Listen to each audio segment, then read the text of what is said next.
Esta noche preciosa que tiene una palabra para nosotros. Te bendigo. Bueno, buenas noches, sean siempre bienvenidos a la casa del Señor, a recibir de su voz, de su presencia, de su dirección. Él siempre tiene cosas nuevas, su palabra es un fluir. El mismo Señor Jesucristo declaraba que cuando le recibiéramos, de nuestro interior brotarían ríos de agua viva. Y eso es algo que debemos anhelar si no lo hemos experimentado. Sentir esos ríos de agua viva. No que otros sacien su sed y nosotros vemos como la sed del que está al lado es saciada y yo sigo tragando en seco. Porque la vivencia que otro tiene no llena mi corazón. La fe que otro tiene puede estimularme, pero no edifica. El Señor habla que por la fe, a través de obras, seremos conocidos. La fe a través de obras debe dar un fruto, y cuando habla de obras, habla de lo que se edifica en nosotros. Mirémonos como una estructura, una edificación. Cuando hacemos una vivienda donde habitar, estoy seguro que muchos de nosotros tratamos de buscar los mejores materiales posibles. A menos que los recursos sean limitados, buscaremos materiales de segunda. Y eso, aunque sean de segunda mano, buscaremos que sean materiales que estén en la mejor condición posible. No solo porque ahí vamos a habitar, sino porque representa quiénes somos. Es una extensión de cómo nos vemos y cómo nos sentimos, el lugar donde habitamos. Y dependerá realmente de nosotros qué tan agradable sea ese sitio, qué tanto se adapte al sitio en el cual yo me proyecto y a gusto. ¿Cuántos de nosotros no conocemos generaciones en diferentes sitios donde hayan vivido, conocido? Y hay viviendas que aún teniendo recursos los que ahí viven, siguen igual. 2 y 3 generaciones atrás. La misma fachada, el mismo piso, los mismos muebles, porque funcionan, porque sirven. Y no estamos hablando de ser vanidosos, no estamos hablando de tomar las cosas de manera vana y estar a la moda. Estamos hablando del invertir, del esfuerzo, de eso estamos hablando. Y el Señor me ponía a reflexionar acerca de la fe, cómo la vemos. Si como algo, como una costumbre, o como algo realmente útil para nuestra vida. ¿Qué es realmente la fe para nuestras vidas? Algo que simplemente compartimos y nos permite vivir, venir aquí de vez en cuando y sentirnos a gusto, sentir cosas chéveres, como alguna vez alguien me dijo: invíteme a su iglesia para sentir, eso se siente chévere, sentir cosas chéveres. O algo más importante, descubrir, relacionarnos con aquel que nos ha llamado. Porque eso es la fe. La fe es la puerta a través de la cual aprendemos a relacionarnos, a habitar con aquel que nos ha llamado. Eso realmente es la fe. Y escuchaba un testimonio que años atrás había oído, pero por algo el Señor me lo recordaba en estos días y lo busqué. No había escuchado todo el testimonio, había escuchado referencias. Hay un varón, un evangelista que partió en el año 2019, él era alemán y el Señor lo usó mucho, sobre todo en el continente africano. Dios hizo a través de él obras fuertes, difíciles de creer si realmente en nuestras vidas Cristo no es el fundamento. Porque es que el Señor al que nosotros buscamos y anhelamos amar, Él es sobrenatural. Él es poderoso. Y hay cosas que Él hace que en nuestra racionalidad, en nuestra mente limitada, nos cuesta creer. Cuando yo escuché ese testimonio, me pasó eso. Reinhard Bonnke es el nombre del evangelista. Y resulta que en el año 2001, finalizando ese año, él llegó a Nigeria, tenía una campaña. Y había un par de siervos, un par de esposos, ya servidores del Señor, que no tenían el propósito de ir a esa campaña, pero que resulta que el varón, días antes de la campaña, tuvo una diferencia con su esposa. Discutieron por algo, y él, en esa posición de orgullo que muchas veces nos toca, sobre todo a los hombres, nos pasa con frecuencia, no querer dar la razón a la esposa por algo que nos está haciendo caer en cuenta. Él se resistió y, al contrario, en lugar de doblegar, mantuvo el ego y se encerró. Durmió solo. Al día siguiente la esposa toca y nada, no le abre. Sigue solo. Sale de la casa, se escapa y vuelve al día, en la tarde, en la noche, vuelve y se encierra. A la mañana siguiente vuelve y la esposa le toca la puerta y no le abre. Y vuelve y sale de la casa sin que ella se dé cuenta y sale en el auto. Yendo el camino, pierde el control del vehículo y tuvo un accidente. En ese accidente tuvo una lesión cráneoencefálica de moderada a severa, en la cual él empieza a perder facultades mentales. Logran llevarlo a la institución de salud cercana al sitio del accidente. Le dicen que tienen que intervenirlo quirúrgicamente, pero él le dice a su esposa que él de ahí se va, que él va a la clínica, al otro hospital donde otro amigo que era médico lo viera. Y firman el acta voluntaria y de ahí lo sacan, y el médico le dice, casi rogando, si lo saca de aquí va a fallecer. Y él le dijo, no me importa, nos vamos.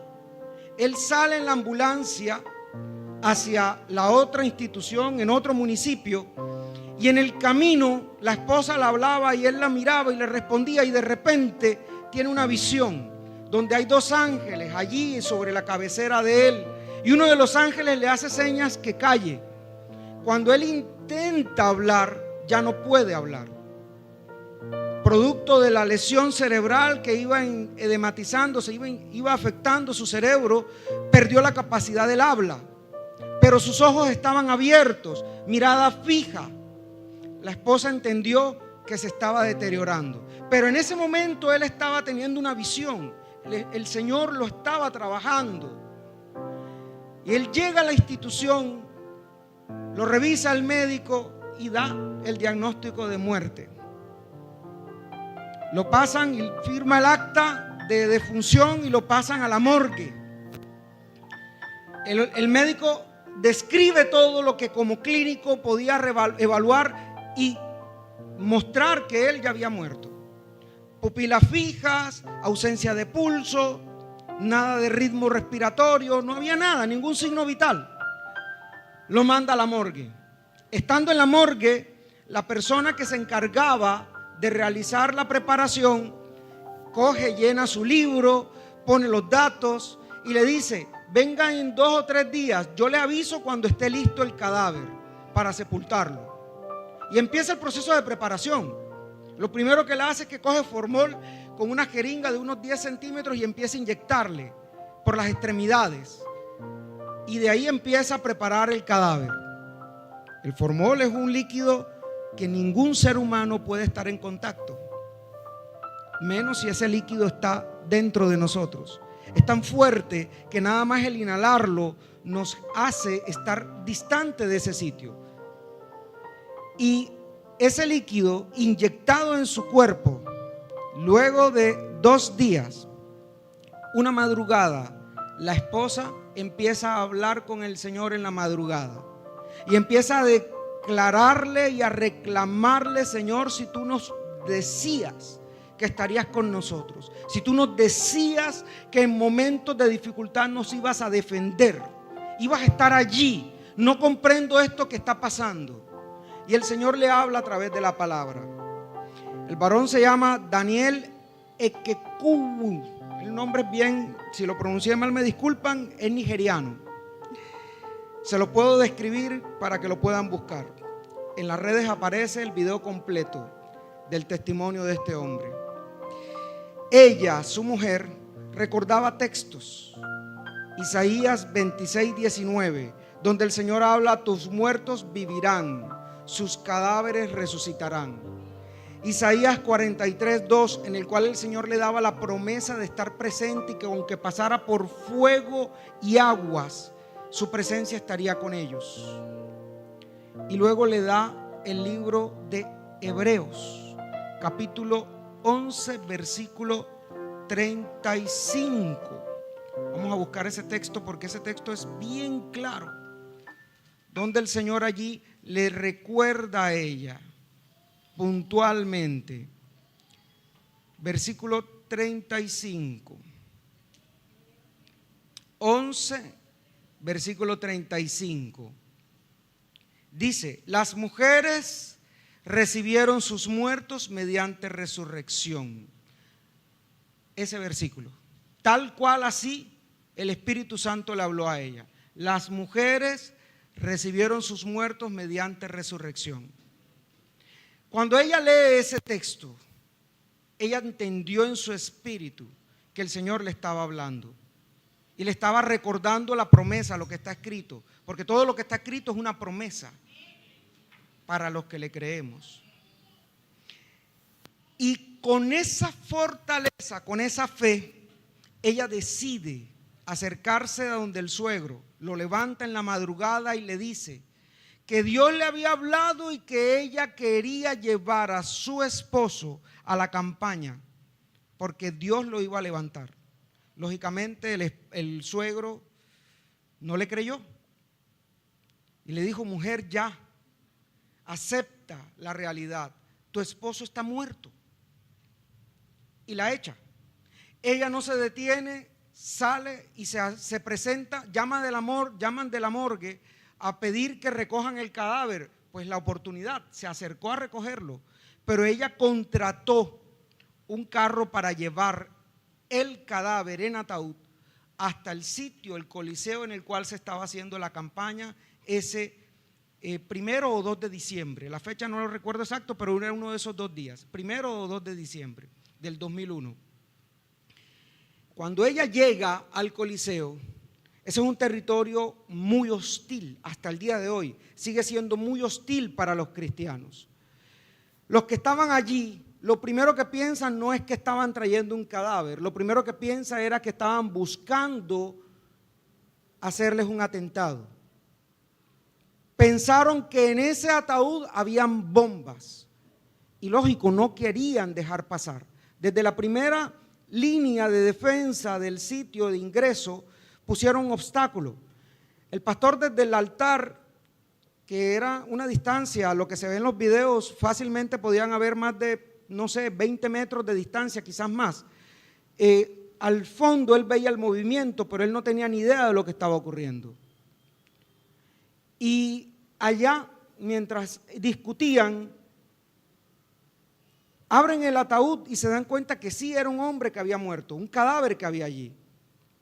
El hombre le dice, el que estaba al lado: no vamos a permitir que ingresen este cadáver acá y hacernos pasar vergüenza con la gente. El que había dicho eso era uno de los organizadores del evento, cristiano, alguien conocedor del Señor. Pero es que estábamos allí, entendamos el contexto. Ninguno de ellos Dios le había hablado. Al único que le había hablado era a la mujer y ella tenía esa convicción. Pero alguien con sabiduría dice: si Dios te habló, si Dios de verdad te dijo que Él lo iba a levantar, da lo mismo que lo pongas al lado del altar o que lo pongas aquí al lado. Ese mismo Dios que está allá va a estar aquí. Entonces lo llevan a la parte baja del coliseo y colocan el cadáver en una mesa. abren el ataúd allí y esperan. Están ministrando y de repente en medio de la oración empieza este hombre a respirar. Empieza a tener movimientos en el abdomen y empieza a respirar, y en la medida en la que empieza a respirar rígido, los que estaban alrededor, algunos 2 pastores que estaban allí, que estaban tratando como de tener seguridad de que nada se saliera de control, al ver la escena empiezan a orar para que el Señor se manifieste y complete lo que estaba haciendo. En resumen, lo terminan llevando ya levantado dentro del Coliseo. Ese hombre, después de 3 días muerto, después de ser inyectado con formol, el Señor lo levanta. Entonces yo empiezo a reflexionar y yo me pregunto, Señor, ¿para qué tú nos das la fe? ¿Cuál es el propósito? Porque yo observo que no. ¿Quiénes de ustedes han escuchado aquí en Colombia, que ustedes conozcan directamente, que han resucitado a alguien? Que usted conozca, el vecino, su abuelo, alguien. Así no sea en esta generación, en la anterior. Es difícil. Y yo le preguntaba, ¿y por qué? Y yo recordaba explicaciones de otros varones que buscan mucho de la presencia del Señor. Y una de las razones que escuchaba tenía que ver que el nivel de manifestación del poder de Dios depende del nivel del hambre por sus respuestas. Entonces hay veces, y por eso pregunto, ¿la fe para qué la usamos? ¿Como costumbre o como algo realmente útil? ¿La queremos para resolver en nuestras vidas realmente o solo la queremos para cuando no podemos nosotros resolver? ¿Para qué necesitamos la fe? Y eso es algo que debemos preguntarnos todos.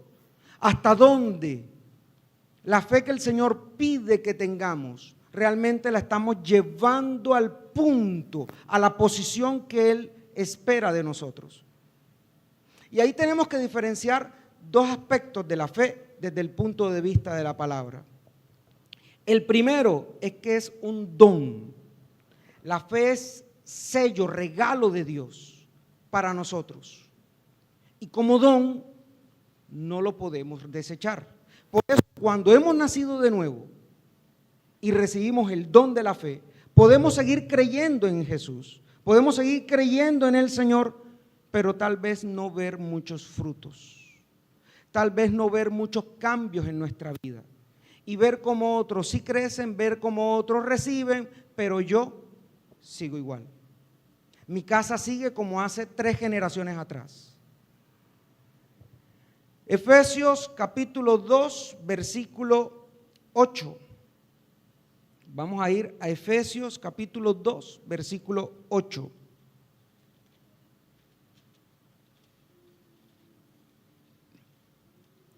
Y dice el Señor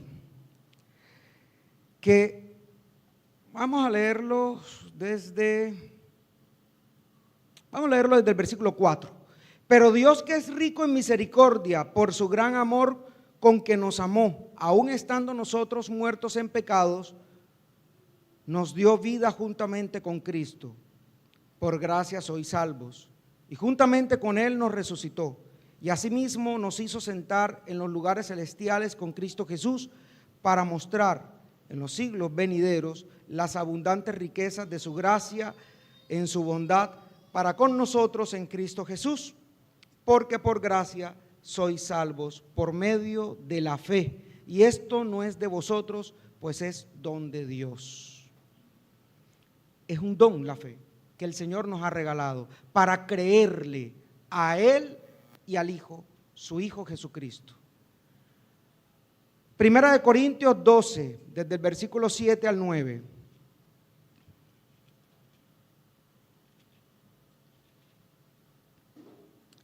Y leemos en el nombre del Padre, del Hijo y de su Santo Espíritu.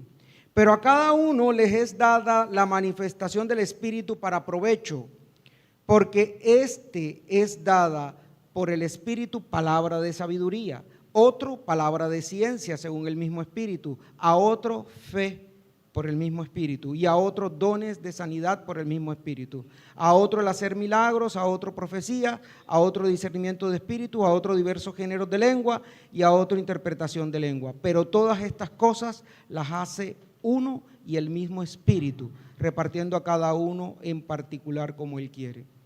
Dones que el Espíritu nos da, y la fe hace parte de esos dones. Así que es un regalo del Señor, es un presente de Dios para nuestras vidas, pero esa fe es la cuota inicial. Es como cuando compramos un inmueble, hacemos la promesa, tenemos paga la primera parte, pero hay que seguir cancelando cuotas hasta que ese inmueble sea nuestro, nos pertenezca. Y ese es el fruto, la fe como fruto, que ya depende de nosotros. Gálatas 5, versículos 22 y 23.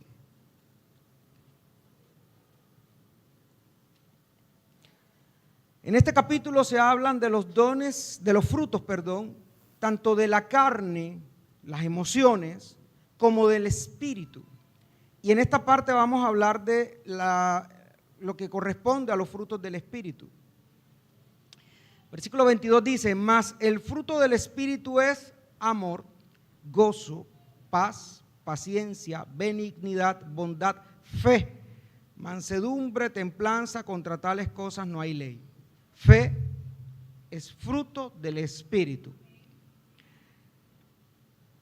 Segunda de Pedro, capítulo 1, versículos 5 en adelante. Segunda de Pedro, capítulo 1, versículo 5 en adelante. Vamos a leerlo desde el versículo 3. Vamos a comenzar desde el 3. Como todas las cosas que pertenecen a la vida y a la piedad nos han sido dadas por su divino poder, mediante el conocimiento de aquel que nos llamó por su gloria y excelencia, por medio de las cuales nos ha dado preciosas y grandísimas promesas, para que por ellas llegaseis a ser participantes de la naturaleza divina, habiendo huido de la corrupción que hay en el mundo a causa de la concupiscencia. Vosotros también, poniendo toda diligencia por esto mismo, añadid a vuestra fe virtud, a la virtud conocimiento, al conocimiento dominio propio, al dominio propio paciencia, a la paciencia piedad, a la piedad afecto fraternal y al afecto fraternal amor. Volvamos al versículo donde dice 5. Vosotros también, ¿qué dice? Poniendo toda diligencia. O sea, que ¿a quién le toca actuar? A nosotros. Fruto. Y ahí empieza a enumerar una serie de frutos que incluyen la fe, y no es el único. También habla del dominio propio. También habla del afecto fraternal. ¿Cuántos de nosotros, desde que llegamos al Señor, seguimos luchando con excusas como el carácter, la ira, la mentira, la ligereza para dar opiniones de otros? Y ya saben a lo que me refiero. ¿Cuántos de nosotros nos conformamos con eso? Y seguimos, y pasa el tiempo, y pasa el tiempo. Porque creo en Cristo. Porque diezmo. Porque me congrego. Porque soy bautizado. Porque sirvo. ¿Y el fruto? ¿Será que esa fe sí me ha alcanzado para seguir pagando las cuotas? Para seguir edificando mi obra, la obra del Señor en mí, para que cuando Él diga y venga y sea probado en fuego delante de Él, esa obra siga de pie o quede las bases nada más. Lo que Él me dio y no me queda nada más. Sí, fui salvo al final de los días, pero realmente viví lo que el Señor tenía para mí. Para vivir lo que el Señor tiene para nosotros, debemos determinarnos a que la fe crezca como fruto. Y no tener un mango de 1 centímetro, que seguro los han visto, que nosotros en la costa le decimos pasmao, de 1 centímetro, ¿qué jugo puede dar un mango de 1 centímetro maduro? ¿Quién quiere comprar un mango de ese tamaño? Ahora póngale un mango Tommy de 12, 15 centímetros, a ver si no le apetece. Un fruto agradable, que solo tenerlo delante, si está maduro, emana olor agradable. ¿Qué tipo de fruto queremos tener para nosotros y para el Señor? Porque entre otras cosas, es para nosotros primero. Es para nosotros. ¿Y saben por qué? Porque el Señor dice, Romanos 1:17,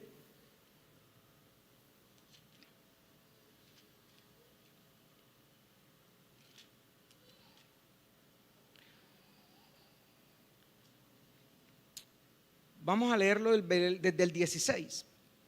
Porque no me avergüenzo del Evangelio, porque es poder de Dios para salvación a todo aquel que cree, al judío primeramente y también al griego. Porque en el Evangelio la justicia de Dios se revela por la fe y para la fe, como está escrito, mas el justo por la fe vivirá. Para eso es la fe. Para que siendo justificado vivamos. Pero ¿qué tipo de vida? ¿Qué clase de vida? La vida que el Señor tiene para nosotros, las promesas que el Señor tiene para nosotros. No podemos acostumbrarnos, no puede ser rutina el servir, el hablar de Él. Yo debo reflexionar y preguntarle al Señor, ¿cuánto de lo que tú esperas de mí estoy dando? ¿Cuánto de lo que tú has hecho en mí yo comparto? Y no se trata de traer simplemente personas aquí para que asistan. Se trata de lo que yo conozco de Él, poder impregnarlo en otro, poder darle a otro. Cuando usted observa a una persona que tiene una empresa y su pasión, su talento ahí está invertido, usted ve que es alguien que se empeña en sembrar en el que tiene al lado lo que él conoce. Y usted puede ver, los grandes empresarios de la historia de la vida han hecho lo mismo.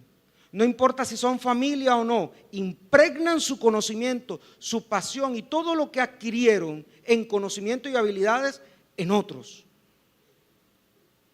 Cuando conocemos realmente al Señor, porque la fe, que es lo que nos permite conocerlo, la fe nos capacita a creerle.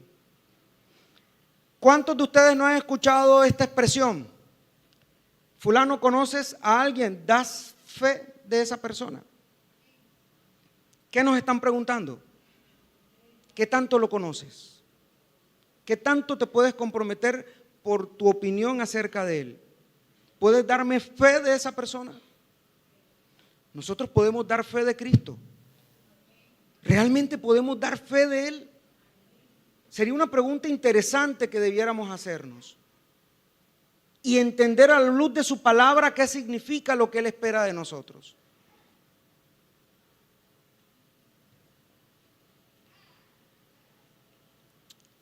Es más, el Señor Jesucristo demandaba aún de sus discípulos eso.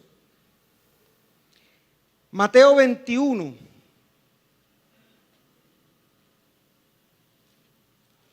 Versículo, vamos a leerlo, ya les digo desde cuál vamos a iniciar.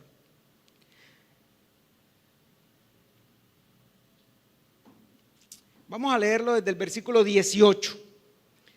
Por la mañana, volviendo a la ciudad, tuvo hambre, y viendo una higuera cerca del camino, vino a ella y no halló nada en ella, sino hojas solamente, y le dijo: nunca jamás nazca de ti fruto. Y luego se secó la higuera. Viendo esto, los discípulos decían maravillados: ¿cómo es que se secó enseguida la higuera? Respondiendo Jesús les dijo: de cierto os digo, que si tuviereis fe y no dudareis, no solo haréis que esto de la higuera sino que si en este monte dijeres, quítate y échate en el mar, será hecho. Y todo lo que pidiereis en oración, creyendo, lo recibiréis. El Señor los confronta diciéndole, ¿ustedes de qué se asombran? Si esto es lo que quiero que vivan, que tengan la autoridad en mí. Porque estamos hablando de la fe en Jesús. ¿Pero quién es Jesús? Palabra de vida eterna. Ese es Jesús. Mateo 17, versículo 14. Y leemos, y dice el Señor: cuando llegaron al gentío, vino a él un hombre que se arrodilló delante de él diciendo, Señor, ten misericordia de mi hijo, que es lunático y padece muchísimos, porque muchas veces cae en el fuego y muchas en el agua. Y lo he traído a tus discípulos, pero no le han podido sanar. Respondiendo Jesús dijo, oh generación incrédula y perversa, ¿hasta cuándo os he de estar con vosotros? ¿Hasta cuándo os he de soportar? Traedlo acá. El Señor se incomoda y los confronta. ¿Por qué? Porque hasta ese punto ya ellos habían visto milagros. Hasta ese punto ya habían visto la autoridad y el poder de Cristo. Y todavía la fe de ellos era ese mango pasmado. Era pequeñito, insuficiente, no les daba para poder en la autoridad del nombre de Jesús traer libertad. Y Él los confronta con eso, les recrimina. Y Él desea que nosotros realmente crezcamos en esa fe hacia Él. Él nos da las herramientas para poder desarrollar la fe. No todos tenemos el mismo nivel de responsabilidad, pero todos nos somos demandados delante de Él para creerle. La fe es importante porque nos va a capacitar para estar preparados para el día malo, porque es un fruto. Es como cuando están hablando ahora de los terremotos y demás. Usted tiene que tener un paquete listo para el día de la urgencia, mantenerse. Esa es la fe como fruto. El día que tengamos esa urgencia, no vamos a poder echar mano del que tengamos al lado, así queramos. El Señor hay momentos que nos trata de esa forma. Y si no nos dispusimos en el tiempo señalado a edificar esa fe y que creciera como fruto, nos vamos a dar cuenta ese día. Nos vamos a dar cuenta hasta cuándo fuimos atentos, obedientes y prestos para desarrollar esa fe. Y entonces podrán ocurrir varias cosas, y eso es lo que el Señor a veces no quiere. Nos podrá ocurrir como a Sansón. Sansón creía en el nombre de Jehová, del Señor, tanto que él vivió a las normas que él le impuso de ser nazareo, pero que cuando esas normas le estorbaron por sus deseos, las echó a un lado. Las hizo a un lado. ¿Cuánto de esto para nuestras vidas es un estorbo? Es una carga, es una imposición. Son requisitos. Si eso ocurre, Cristo no nos ha sido revelado. Porque no es una promesa para el Nuevo Testamento, para el Nuevo Tiempo. La revelación de Cristo está desde el principio de la creación. Enoc, nieto de Matusalén, caminó con Dios. ¿Quién le enseñó a Enoc a relacionarse con el Señor?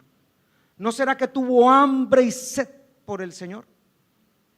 ¿No será que lo buscó con ahínco, deseo y determinación? Y decidió que su vida fuera para el Señor. Y tanto agrado halló delante del Señor que no vio muerte. Fue tomado por el Señor. Si nosotros realmente deseamos vivir como yo le escuchaba a un pastor que a veces escucho sus enseñanzas, el pastor Sisto Porras, él describía algo muy bonito. Él empezó a crecer antes de su adolescencia en una familia temerosa del Señor. Pero resulta que, como siempre pasa en la vida del hombre, empezaron a crearse distracciones. Y en la etapa de juventud temprana, cuando empieza la carrera universitaria, empieza a poner la mirada en cualquier otra cosa menos en el Señor. Y un término que no es bíblico, pero que todos entienden, se enfrió. Simplemente decidió poner a un lado la mirada en el Señor. Su vida no iba a ser direccionada por el Señor. Y empieza a vivir consecuencias de eso. Hasta que un día, cansado de lo que estaba viviendo, doblando rodillas, habla con el Señor, se sincera y el Señor le habla y le dice: a partir de hoy, tu vida dejará de ser monótona. A partir de hoy vivirás experiencias nuevas conmigo todos los días. Será una aventura tu vida conmigo. Él abrió su corazón y desde ahí no volvió atrás. Hoy día dirige el ministerio para Latinoamérica de Enfoque a la Familia, el pastor Sisto Porras. Y llamó eso mucho mi atención, porque eso fue el sello que él dejó que pusiera el Señor en su corazón, pero fue decisión de él a partir de allí, incentivar lo que el Señor le habló. Entonces, lo que el Señor hoy nos quiere recordar es, Él tiene promesas para cada uno de nosotros. Eso no se pone en duda. Él no hace acepción de personas. Si no vemos el cumplimiento de esas promesas, debemos reflexionar, evaluarnos, preguntarle: Señor, ¿hasta dónde mi fe, la que tú me diste, he permitido que crezca? Muéstrame. Permíteme ver dónde estoy contigo. Es una pregunta que sería interesante revisar con el Señor cada uno de nosotros, porque el día que tengamos necesidad, aunque tengamos al lado al mismo Señor Jesucristo, si no estamos listos, como le pasó a sus discípulos, en medio de la tormenta entraremos en pánico y empezaremos a gritar: sálvenos, sálvenos, sálvenos. Y esto no se trata de señalar, se trata de reflexionar. ¿Qué tipo de vida estoy viviendo con el Señor? ¿Qué tipo de fe? ¿Hasta dónde le he permitido que Él permita en mí un fruto? ¿Hasta dónde realmente es mi deseo? ¿Hasta dónde cada vez que yo vengo aquí, cada vez que yo abro esta palabra, cada vez que yo sintonizo una palabra, cada vez que yo escucho una alabanza, hasta dónde lo hago con deseos de conectarme con Él, de escucharlo y no de simplemente pasar tiempo? Judas anduvo con Él 3 años, no tuvo frutos. Sus demás discípulos tuvieron falencia, pero continuaron el caminar y siguieron dando frutos. Pedro lo negó, le dolió, pero luego ese mismo Pedro, que en el pasaje estaba allí y el padre que le había pedido por su hijo que sanara y no lo pudo hacer, ese mismo Pedro luego, aún con su sombra, sanaba.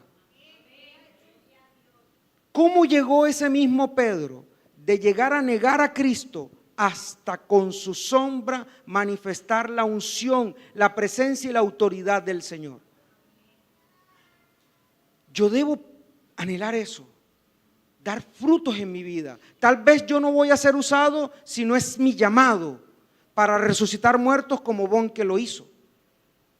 Tal vez no sea ese mi llamado, pero sí será mi llamado siempre, cada uno de los que estamos aquí, por lo menos parir una oveja en nuestra vida como hijos de Dios, al menos una oveja, reproducirnos, y no cualquier oveja, alguien que esté sellado, sembrado y firme en el Señor. Primero busco ese fruto en mí, primero deseo que ese fruto sea para mí. Que nadie venga con historias a decirme, ese Cristo que tú conoces no es el que realmente está en la palabra. Venga, te traigo la revelación completa. Y surgen versiones y surgen variedades de conceptos. Si realmente deseamos tener eso, el Espíritu Santo puede dar esa convicción, como ahorita citaban el libro de Romanos. Él da convicción de que somos hijos. Pero eso es un fruto. Eso es un fruto, tener esa convicción. Eso no es teología. Eso no es que se sienten aquí, escuchemos enseñanzas y recibamos milagros. Porque el pueblo del Señor vio milagros. El pueblo hebreo vio muchos milagros, milagros impresionantes. Ver abrir el mar rojo no era cualquier cosa. Ver una nube cubrir en medio de un sol abrasador. Imagínense el calor nada más que nosotros sentimos para esta temporada. Qué de sabroso se sentirá estar caminando en un desierto. Qué de rico será eso. Sentirse así pegadito, sudoroso, oloroso. Porque no creo que estuvieran oliendo a flores. Imagínense eso. ¿Qué tal si el Señor no estuviera allí cubriéndolos? En la noche, un extremo opuesto, el frío del desierto en la noche es terrible. Sin esa nube que dé calor, hay gente que puede morir de frío en la noche. Y el Señor estuvo allí. Y ellos eso lo pusieron en poco. Porque es que los milagros no son los que realmente hacen fortalecer nuestra fe. La crecen, no le da crecimiento a la fe. Por eso pudimos ver cómo ese mismo pueblo se apartó y fue capaz de adorar a otros dioses. Por eso podemos ver ejemplos en la palabra. No tenemos que mirar alrededor, en la palabra, de personas que recibieron, así como Judas, manifestaciones de la autoridad del Señor y no pudieron crecer porque no decidieron que su fe creciera, no quisieron que esa fe diera más fruto. Es una decisión, depende de nosotros, lo acabamos de leer. Así que la invitación del Señor está allí para cada uno de nosotros. Todos somos retados. Hay momentos en el que yo he sido confrontado a creerle al Señor cuando ya yo he visto obras en mi pasado y me cuesta volver a creer. No se trata de que lo que yo tuve ayer me sirve para hoy. Tenemos que seguir cultivándolo y ese es el reto. Por eso el Señor le hablaba a este varón: todos los días será una aventura, porque es una aventura creerle al Señor, es una aventura levantarnos y afirmarnos para ver los frutos. Cierro con este testimonio. Ya va para un año, yo estuve fuera de la ciudad. Muchos saben que estuve un tiempo en una pasantía. En el sitio donde estaba, fui muy bien recibido, pero el Señor puso en mi corazón el anhelo de compartir con dos personas específicas en ese sitio. Eran un par de jóvenes y yo los invité. Primero le pregunté al Señor cómo, porque no sabía realmente cómo sentarme con ellos y abordar la charla. El Señor me dio la oportunidad de invitarlos a una cafetería y nos sentamos y empezamos a compartir y yo no sabía de qué iba a hablar. De repente el Señor pone palabra en mí y empiezo a compartir, a hablar. Le hablé del testimonio, le hablé de muchas cosas. Hasta ahí todo bien. Yo vi que ellos serios, se escuchaban, luego cordiales y al final medio sonrientes, pero no vi más. Yo con prudencia no quise ser incisivo, dejé las cosas hasta ahí. Luego ellos seguían compartiendo conmigo en la universidad y me escuchaban, me respetaban, pero nunca me preguntaban nada particular acerca de Cristo. Yo no quise inmiscuirme más. Yo nada más dejé lo que el Señor sembró y hasta ahí confiando que Él le diera crecimiento a esa semilla. Hasta hace una semana me escribe uno de ellos, le escribí a saludarlo con el tema de los eventos que pasó en el país, preguntando por él y su familia, cómo estaban. Y me dijo: doctor, muy bien. Imagínese, lo he tenido en mente toda esta semana y he querido hablar con usted. Y me escribe luego un mensaje largo que en resumen me decía que después de que él tuvo esa conversación, tiempo después el Señor envía a otra persona, que en esa primera conversación el Señor permitió romper dureza que había en él.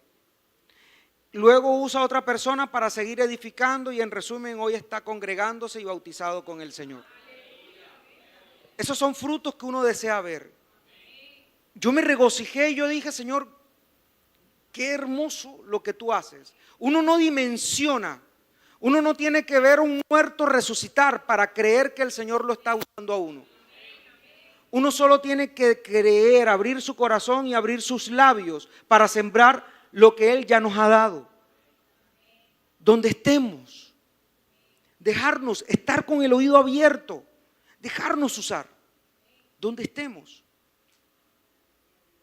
Dejar que la fe que Él nos dio sea esa cuota inicial, pero fortalecer para que dé réditos, cultivarla, llenarla a través de su palabra.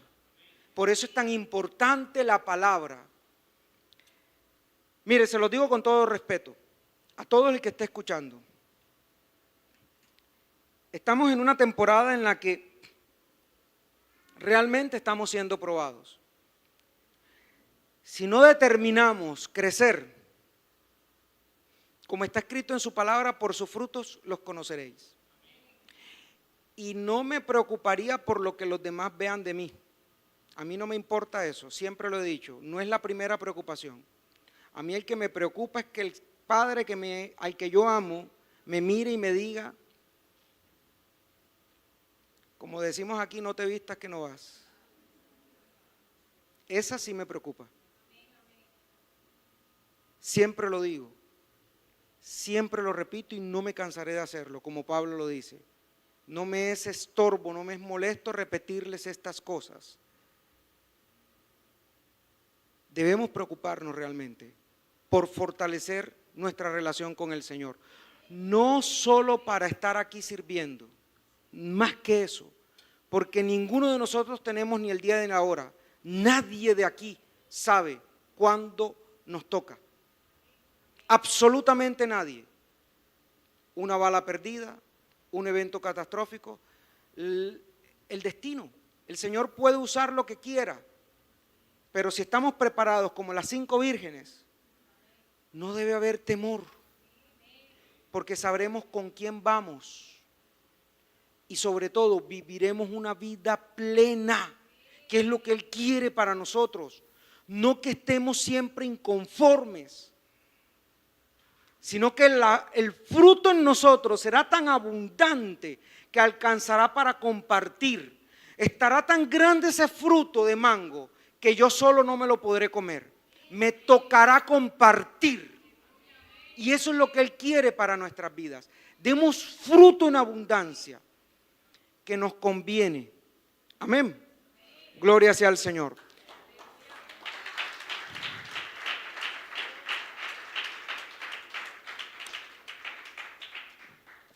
Bueno, entrego aquí el micrófono para que sea cerrada la reunión. Antes oro para que cada uno de nosotros recibamos esta palabra en nuestro espíritu y dé el fruto para el cual el Señor la ha dado. Padre, te damos gracias por este tiempo, Rey. Te doy gracias, Santo, porque aquí tú has manifestado tu voluntad que es buena, agradable y perfecta. Te pedimos, Señor, que así como me confrontó esta palabra, cada uno de los que hemos sido aquí presentes, aquí en el lugar, pero también ahí conectado en las redes, en la emisora, esta palabra traiga el fruto, Señor, conforme a tu voluntad, que es buena, agradable y perfecta. No se trata de sentirnos avergonzados, se trata de evaluar contigo, Santo de Israel, qué quieres para nosotros, que no nos acomodemos, que no nos quedemos a vivir a medias, sino que realmente dejemos que tú nos lleves a excelencia, porque tú eres un Dios de excelencia, tú eres un Dios de perfección. Ayúdanos en nuestra debilidad, así como le dijo un día, Padre, ese Padre, aumentanos la fe. Y así como tus discípulos un día te dijeron, aumentanos la fe. Permite, Padre, que a través de tu palabra podamos colocar la mirada en en ti. Coloca en cada uno de nosotros hambre y sed por tu palabra. Quita todo velo, todo engaño que en nuestra mente y en corazón impide que la palabra sea revelada. Padre, que todo obstáculo que haya existido hoy por el poder de tu sangre es quitado, es consumido. Que podremos abrir tu palabra, Señor, y sentir los deleites de tu presencia y esos ríos de agua viva. En el nombre poderoso de Jesús, a ti sea la gloria y la honra, Señor. Amén. Mi hermana. Amén, aleluya. Fuerte ese aplauso para Cristo. Bendito sea el nombre del Señor.